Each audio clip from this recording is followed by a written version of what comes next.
மந்தோனியே நலப்பறைகள். இன்றைக்கி நம்ம என்ன பார்க்க போகிறோம்னா நல்லா சூப்பரான மீன் தான் இன்றைக்கி வந்து நம்ம வந்து சாப்பிட போகிறோம். அது என்ன மீன் பார்த்தீங்கன்னா குமுலா. எங்கள் ஊர் சைடு வந்து இதை குமுலான்னு சொல்லுவோம். வெளியூர் பொரிச்சாமா சரி. வெளியூர் சைடெல்லாம் இதை பார்த்தீங்கன்னா ஐலேன்னு சொல்கிறாங்க.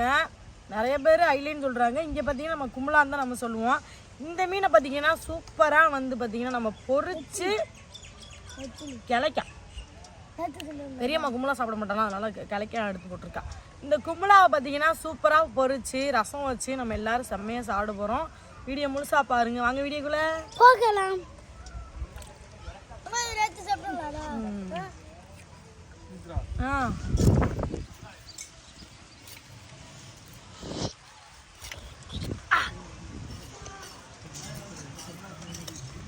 கும்பலால ஒன்று ரெண்டு செவல் தான் இருக்கு, நிறைய இருக்காது. இது முழுசாக பொரிச்சா செம்ம டேஸ்ட்டாக இருக்கும். குமுலா எப்போவுமே மீன் பார்த்தீங்கன்னா கொஞ்சம் பார்க்க வந்து கொல்லன்னு தான் தெரியும். அதனால் நீங்கள் ஆஞ்சு உப்பு போட்டு உலசி நல்லா கழுவிட்டு அதுக்கப்புறம் தான் நம்ம பீஸ் போடணும். நீங்கள் அதுக்கு முன்னாடியே பீஸ் போட்டிங்கன்னு வைங்களேன், நம்ம உலசி கழுவும் போது அப்படியே சதையெல்லாம் வெளியே வந்து அப்புறம் ஒன்றுமே இருக்காது, அந்தளவுக்கு ஆயிரும். அதனால் கழுவிட்டு தான் குமுலா வந்து வெட்டணும். என்ன சுமி மேடம், அயில மீனை ஆஞ்சு அங்கிட்டு வைக்கிங்க. இன்னொரு சட்டி எடுத்துக்க சியான்ற ஏன்னு சொல்லிட்டு போயிடுச்சு.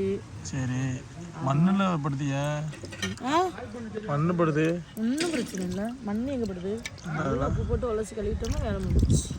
நூறட்ட கழுவிகளா? இது என்னது சுத்தம் பண்ணுறது? மண்ணிலேயே பிறந்து மண்ணிலே இருந்து கடைசியில் மண்ணோட விரவிட்டு கிடக்குற நீங்கள் மண்ணுன்னு சொல்கிறீங்களோ? மண்ணிலே பிறந்து மண்ணிலே வளர்ந்து மண்ணிலே பிதைப்பாங்க. ஆமா, நினைக்கிற மாதிரி இல்லை, மண்ணு கிடைக்கணும்மா. ஆமாம், மண்ணு ரொம்ப டிமாண்டு தான் சுமி. மண்ணுக்கு தான் இப்போ சில பேர் மண்ணை பார்க்கறதுக்காக ஆளாளுக்கு பீச்சுக்கு ஓடிக்கிட்டு இருக்காங்க மண்ணை பார்க்கறதுக்காக. நம்மளுக்கு எங்கே வேணாலும் நம்மளுக்கு மண்ணு தான் சொர்க்கமாக. ஒரு தாய்க்கு சன்னு, ஒரு நாட்டுக்கு மண்ணு ரொம்ப முக்கியம். ஆமாம், தெரிஞ்சுக்க. அப்படி இல்லை, ஒரு தாய்க்கு சன்னும் ஒரு மனுஷனுக்கு தாய் மண்ணும் ரொம்ப முக்கியம். இது நல்லா இருக்கு, ட்ரைமிங்காக இருக்குன்னு மக்களை நீங்களே கமெண்ட் பண்ணுங்க. மீன் ஆஞ்சாச்சு, கல்லுப்பு போட்டு வளர்ச்சி. கரண்ட் இல்லை ஆச்சுமி, கரண்ட் இல்லைன்னு சொன்னா. ஆமாம், கரண்ட் காலையிலேருந்து அரை கரண்டாக இருக்கு. அரை கரண்ட் இருக்குல்ல, சார்ஜ் இல்லை, ஆஃப் ஆக போகுது. இந்த அரை கரண்டை வச்சு என்ன காலையிலேருந்து அலப்பிக்கிட்டே உட்காந்துருக்காரு. விடிய மீன் பொறிக்க போகிறேன்னு, மீன் ஆய போகிறேன்னு, உருக்கதை உலகதை புறணி பொக்கி சக்கி மக்களே பொருளி பிடிக்கிறோம். அந்த பக்கம் இந்த பக்கம் பார்த்துட்டு வந்துருங்க. பொருள் எங்கே போய் பிடிக்கணும்னு சொல்லி நீங்களே சொல்லுங்க. எங்கே போய் பொருள் பிடிக்கணும் அண்டையே பாருங்க. நாங்கள் அந்த பக்கத்தில் வீடு இருக்கும்போதே போக மாட்டோம். மண்டை எங்கே பார்க்குறது? மண்டையை தான் வெட்டி எடுத்துட்டே மீன்ல இல்லை இந்த இருக்கு. அது என்ன கண்ணை மட்டும் தானே இருக்கு. ஏன் முழுசாக போட்டு பறிக்கிறேன் இது சொல்லிட்டு போச்சு. முழுசாக பறிச்சு கொடுமாங்க. என் புள்ள சொல்லிட்டா மறுப்பே கிடையாது.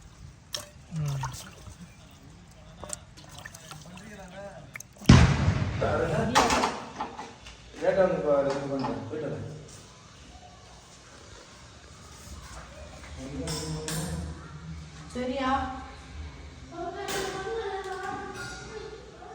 இந்த வலையில போட்டுருந்தா ஏகப்பட்ட துணி கிழிஞ்சுவோம்னு நினைக்கிறேன்.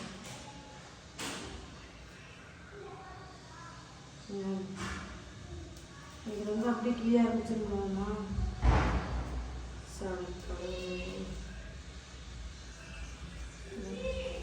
எதுடா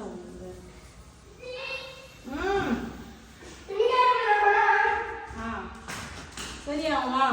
மீன் ஆஞ்சிட்டு இருந்தாச்சு. நம்ம பார்த்தீங்கன்னா மீனை வந்து முழுசாவே பொரிக்க போகிறோம். அது பொரியல் மசாலா பண்ணி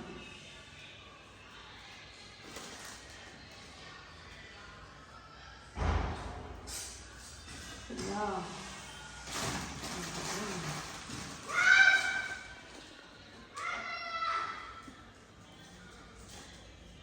உப்பு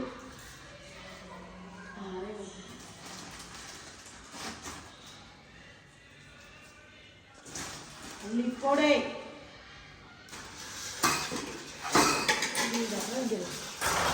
சரி,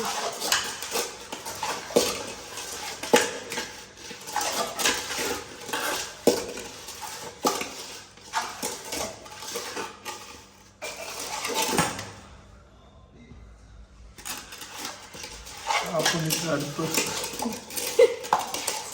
சிம்மில் வச்சு நான் ஆஃப் பண்ணிட்டேன். அது ரொம்ப சிம்மில் வச்சா அடுப்பு ஆஃப் ஆயிடுது. சரி, மசாலா வந்து விரவியாச்சு, அது இருக்கட்டும்.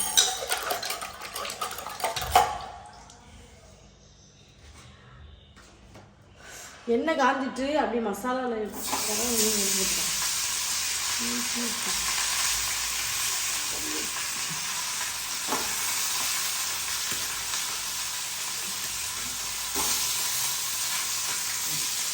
தவால பறிக்கலாம்ல தோசைகள்ல தோசைகள்ல தேடி பார்த்து கிடைக்க மாட்டேங்குது. எடுத்துட்டு வந்தான் எங்க இருக்கு?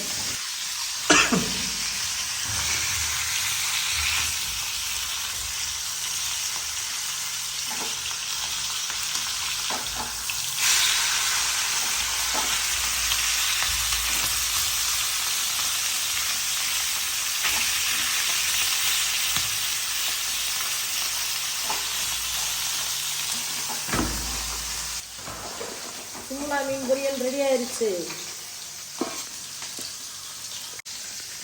அயில மீன் பொரியல் ரெடி, தயார்.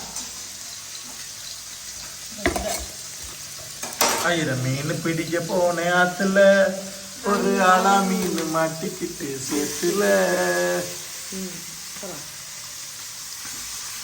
பாட்டை யார் பண்ணா? நான் எழுதி கொடுத்தேன். திருடு போயிட்டோ. சரி, இப்போ நானா டியூன் போட்டு படிக்கவா? அதே டியூன்ல நான் வரி போட்டு படிக்கவா? சீலா மீன் பிடிக்க போனேன் கடல்ல, ஒரு வாழை மீன் மாட்டிக்கிட்டு வலையில. சீலா மீன் பிடிக்க போனேன் கடல்ல, ஒரு வாழை மீன் மாட்டிக்கிட்டு வலையில. வீடியோ பண்ணாங்க, அவங்களே அன்சப்ஸ்கிரைப் பண்ண வைக்கிறதுக்கா. எவ்வளோ கஷ்டப்பட்டு இவ்வளோ கொண்டு வந்துருக்கேன். எவ்வளோ கஷ்டப்பட்டு நான் பாடுறேன். இனிமேல் எழுதி பாடுறத விட டைமிங்கில் ஒன்று அடிக்கிறதுன்ற. இப்போ என்னை ஒரு பாட்டு யாராச்சும் ஒரு பட இயக்குனரோ ஒரு அந்த கடல் சார்ந்த ஒரு பாட்டு எழுத சொன்னால் பக்காவாக எழுதிடுவேன். அதை எப்படி கொண்டு வர்றதுன்றது தெரியலை. திறமைகள் இருந்தும் அது சொல்லலை. விடு, சொல்லாதே. நம்மளால ஆமாம் சூடாக மீன் சாப்பிடுவோம். மீனை பார்த்தாலே வாங்கி நிற்க மாட்டேங்குது. என்ன விரட்டி விரட்டி வெளுக்க தோணுது. மீனை பார்த்தாலே விரட்டி விரட்டி வெளுக்க தோணுது. கொக்கு கொத்தி கொத்தி உள்ள இழுக்கு தெரியுமா? அதே மாதிரி இழுக்கிறீன்னு. நிறைய இடங்களில் பொரிச்சு கொடுக்குற எல்லா இடத்துலையுமே அந்த மசாலா தெரியும். நம்ம எவ்வளோ மசாலா போட்டாலும் நம்ம மசாலா தெரியாது. காரணம் அந்த மீனோட சுவையை அந்த மசாலா எடுத்து கொடுக்கும். வெறும் மசாலா அந்த மாவு போட்டால் அந்த மீனோட சுவையே எங்கே இருக்குன்னு தெரியாது. இன்னொன்று மெரினாலாம் மீன் பொறிச்சு கொடுத்துட்டு மீன் மேலே ஒரு பொடியை போட்டு கொடுக்காங்க. எப்போ போனேன் மெரினாவுக்கு? வீடியோ பார்க்குறோம்ல. ஓ, வீடியோ பார்த்தா நானும் மெரினா போயிட்டே இருந்துச்சு. அப்படி மெரினா கூட்டு போறீங்கள? இந்த இருக்கிற சாயலுக்கு போகிறதுக்கே மூக்காக அழுகணும். அவங்கெல்லாம் சென்னை போய் மெரினா பார்ப்பாங்க. நான் இந்த பணங்காட்டுக்குள்ளே உனக்கு மைனா காட்டுவேன். மைனா நான் டெய்லி தான் பார்க்குறேன். அப்புறம் என்ன சொல்கிறேன், பொரிச்ச மீன்லாம் பொடியை போட்டு கொடுக்குறாங்க. அது எதுக்கு அப்படின்னு கேட்டு சுவைக்காக ஏதாவது சேர்ப்பாங்க. அப்போ மீனோட டேஸ்ட் தெரியவே தெரியாதுல. தான் சொல்கிறேன், மீனோட டேஸ்ட்டை எடுத்துட்டு அவங்க அந்த ஃப்ளேவரை மட்டும் வச்சு எந்த மீனை சாப்பிட்டாலும் ஒரே டேஸ்ட்டு தான் இருக்கும். மட்டமான மீனை சாப்பிட்டாலும் அதே டேஸ்ட்டு தான் இருக்கும். தரமான மீனை சாப்பிட்டாலும் அதே டேஸ்ட்டாக இருக்கும்.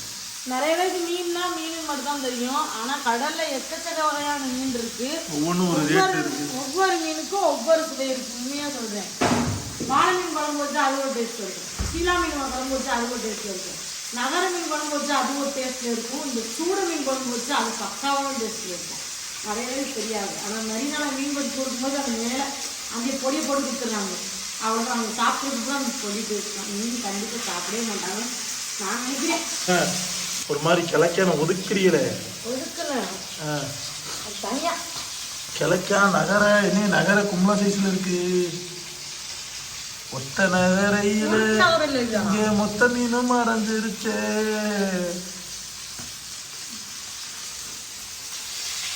ஜஸ்டியும் எடுத்து போட்டான் கும்பலா சாப்பிட மாட்டேங்குது.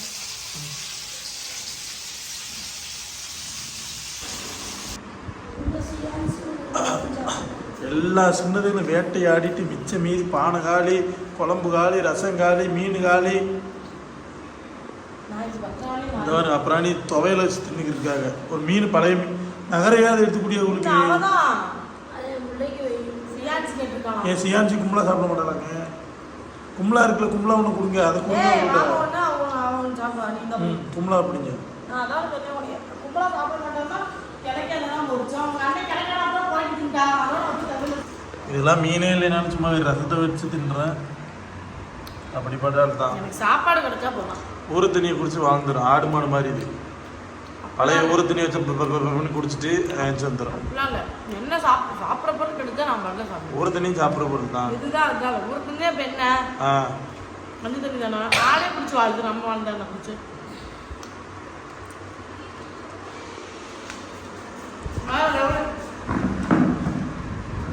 எஸ்பி வச்சு ரசம் சூப்பராக இருக்கு. நான் கொஞ்சம் வீடியோவே முடியல. அதுக்கப்புறம் நீ சாப்பிட்டு பிடிச்சி முடிஞ்சிருக்காங்க. சரி நல்லா வந்து வீடியோ முடிக்கிறத வெயிட் பண்ணோம்னா தலை கூட கிடையாது. வீடியோ முடிக்கிறதுல இன்னும் சமயம் நமக்கு என்னென்ன வீடியோ முடிக்கிறத எடுத்துவாங்க. யார் யாருக்கும் அந்த குலாமி பிடிக்கும். நிறைய பேர் சாப்பிட்டு அரைக்குன்னு எனக்கு தெரிஞ்சு அந்த மாதிரி எனக்கு எதுவுமே பண்ணதே கிடையாது. சாப்பிட்டா எனக்கு சொல்லப்போனா குலாமியில் கொஞ்சம் எக்ஸ்ட்ரா பொடி போட்டு கொஞ்சம் உப்பை தூக்கலாக போட்டு வந்தீங்களேன், டேஸ்ட் சும்மா பிடிச்சிக்கும். அந்த அளவுக்கு கொஞ்சம் டேஸ்ட் பிடிக்கும். வீடியோ பிடிச்சிருந்தா லைக் பண்ணி ஷேர் பண்ணி கமெண்ட் பண்ணுங்க. மறக்காம சப்ஸ்கிரைப் பண்ணிடுங்க. மீண்டும் அடுத்த